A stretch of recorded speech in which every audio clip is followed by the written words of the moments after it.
Salve, salve, salve, salve, rapaziada! Tudo certo com vocês? Como vocês estão? Dia de decisão, dia de Atlético. Eu confesso pra vocês que eu tô bem animado com o jogo, tá? Eu confesso pra vocês que eu tô muito curioso com a postura do Atlético, eu tô muito curioso pra entender se a gente vai conseguir ser esse time ofensivo, se a gente vai conseguir, pelo menos em alguns momentos, ter um grau de atuação interessante contra um adversário de alto nível que é a equipe do São Paulo. Eu não tenho problema nenhum de admitir isso, que o São Paulo é realmente uma equipe que se a gente tiver ali um olhar mais apurado, talvez seja a equipe mais difícil que a gente enfrentou ao longo de toda a temporada, mas assim, o Atlético, ele de alguma forma ainda tem que se comprometer com a classificação, sabe?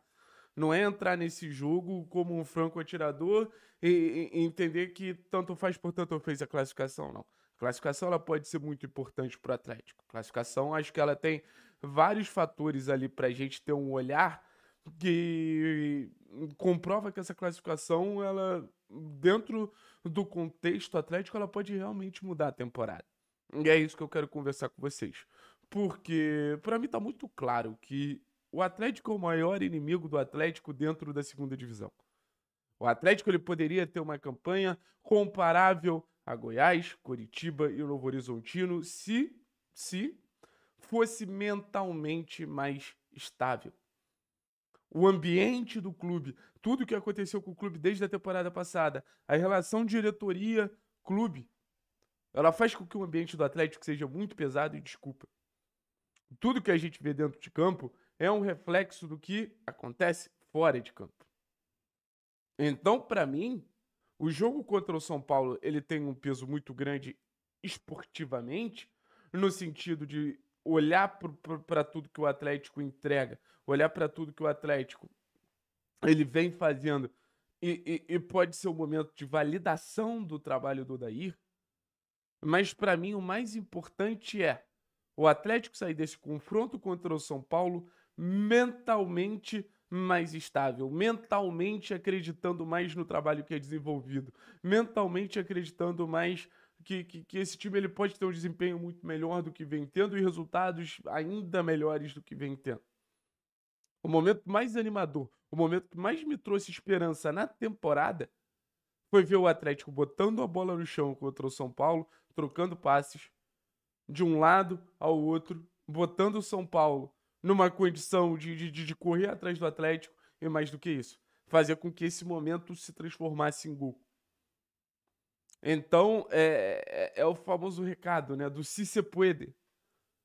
O Atlético ele tem que entrar em campo para fazer as coisas bem, para jogar um bom jogo.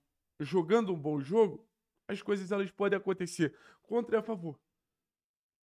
Mas a gente já entendeu que para as coisas acontecerem a favor, a montanha não é tão grande assim. A montanha ela não é tão extensa assim.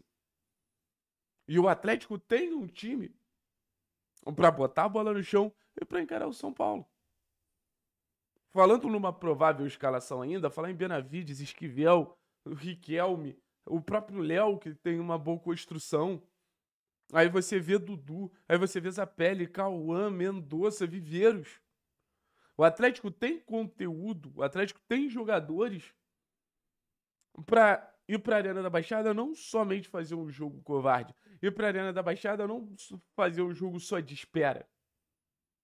É o que eu falo com vocês com toda a tranquilidade do mundo.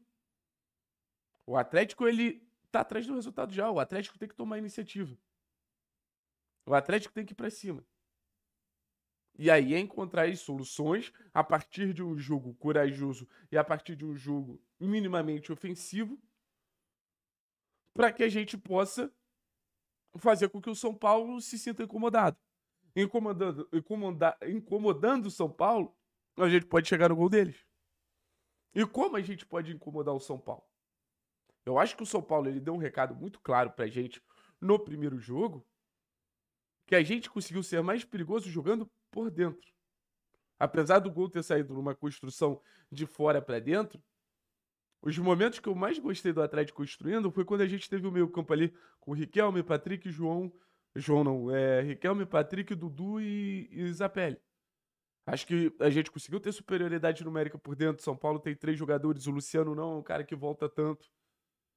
E ali a gente foi gerando vantagens, vantagens, vantagens até chegar ao gol adversário. Então, assim, eu espero que a gente consiga ter essa superioridade numérica por dentro.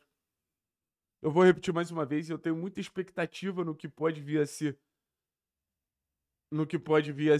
do Isapelli juntos, no sentido de conectar o time. E óbvio, da capacidade individual dos dois, de serem duas peças criativas.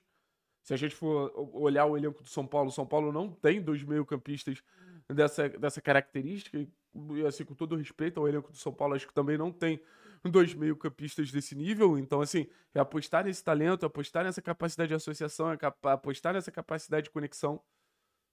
É fazer com que essa bola chegue no último terço e esses jogadores, eles consigam lidar espaço curto, consigam lidar com o jogo de pressão do São Paulo e escapar das armadilhas do São Paulo. E pensar nesses dois garotos tirando coelhos da cartola, coelhos da cartola, coelhos da cartola. Seja um passe, seja uma finalização, seja uma tabela. É onde eu coloco muito minha expectativa, assim, pro jogo, sabe? E óbvio, acho que o Atlético pode encontrar outros caminhos. O posicionamento do Mendonça acho que pode ser muito interessante. Um posicionamento que provavelmente a gente vai ter ele muito mais como um ponta do que como um segundo atacante. Acho que o Mendonça se sente mais confortável pelo lado. Aí você pode ter o Esquivel dobrando ali com ele, gerando um 2 contra 1. No lado direito a gente pode ter uma estratégia muito legal também, em que é um momento que a gente vai atacando, obviamente, pela direita, a gente ter Cauã e Benavides juntos, que é uma dupla ali que eu acho que pode incomodar o lado esquerdo do São Paulo também, com os momentos que o Benavides subir para dobrar com o Cauã em alguns momentos até virando um ponta. Então acho que pode ser uma estratégia bem utilizada pelo Atlético. Já falei da importância do Viveiros. O Viveiros tem que incomodar o tempo inteiro a zaga dos caras. Acho que o Patrick ele pode trazer um elemento legal que é pisada na área. A gente nas últimas temporadas sempre teve volante com muita capacidade de pisada na área. Eric, Christian, Alex Santana. O Patrick, eu acho que de todos os jogadores que o Atlético tem, é o jogador com mais característica de ser esse homem de pisada na área. Acho que isso acontecia até mais com o Barbieri do que acontece com o Odair. Acho que pode ser estimulado. O Odair no Inter tinha Edenilson, o próprio Patrick em algum momento, tinha jogadores que traziam esse perigo, traziam essa ofensividade a partir do meio campo. Então, assim, existem caminhos, gente. O recado que eu trago para vocês é esse, assim, existem caminhos. E eu espero que esses caminhos eles sejam bem aproveitados pelo Atlético, porque um Atlético se classificando, você tem uma recompensa financeira, mas mais do que isso, você tem uma recompensa mental muito grande. E é a partir dessa recompensa mental que eu acho que a gente pode ver um Atlético crescendo na temporada como um todo. Valeu, pessoal. Tamo junto. Forte abraço. É nóis.